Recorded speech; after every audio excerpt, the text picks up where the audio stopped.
Hong Kong বিমানবন্দরের arrival হলে বর্তমানে রাজত্ব করছে একটি ৮ মিটার লম্বা এবং ৩.৫ মিটার উঁচু এক বিশালাকার বিড়াল। তবে ভয়ের কিছু নেই, এটি সত্যিকারের কোনো প্রাণী নয়, এটি একটি চমৎকার যান্ত্রিক শিল্পকর্ম। বিমান থেকে যারা হংকং আন্তর্জাতিক বিমানবন্দরে নামছেন তাদের চোখ যেন কপালে উঠছে। বিশাল এক লোমশ কমলা রঙের বিড়াল দেখে রীতিমতো চমকে যাচ্ছেন যাত্রীরা। আ মোমেন্ট টু পার নামের এই বিশাল প্রদর্শনীটির আয়োজন করা হয়েছে ইস্টার উৎসব উপলক্ষে। দেশের মানুষকে প্রতিদিন সুরক্ষিত রাখার প্রত্যয় নিয়ে এলো সেফ রাউন্ড সুইচ। বিড়ালটি কেবল শুয়ে নেই, এটি তার কান নাড়ছে এবং মাঝে মাঝে লেজও দোলাচ্ছে, যা দেখে মনে হচ্ছে সে গভীর ঘুমে আচ্ছন্ন।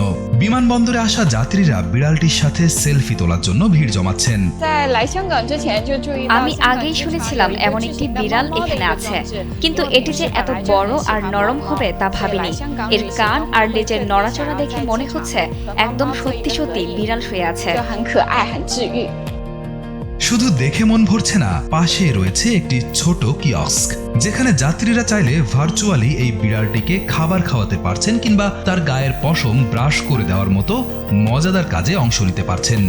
কর্তৃপক্ষ জানায়, হংকংয়ের মতো ব্যস্ত শহরে অনেকেরই বিড়াল পোষার শখ থাকলেও জায়গার অভাবে তা সম্ভব হয় না। তাই ভ্রমণকারীদের মানসিক প্রশান্তি দিতেই এই ভার্চুয়াল পেট বা কৃত্রিম পোষা প্রাণীর ধারণা থেকে এই আয়োজন। আগামী ২ মে পর্যন্ত এই লোমশ বন্ধুটি বিমানবন্দরে থাকছে। তাই আপনি যদি এই সময়ের মধ্যে হংকংয়ে থাকেন তবে এই বিশাল বিড়ালের সঙ্গে দেখা করতে ভুলবেন না যেন। রিয়াদ হোসেন, কালবেলা।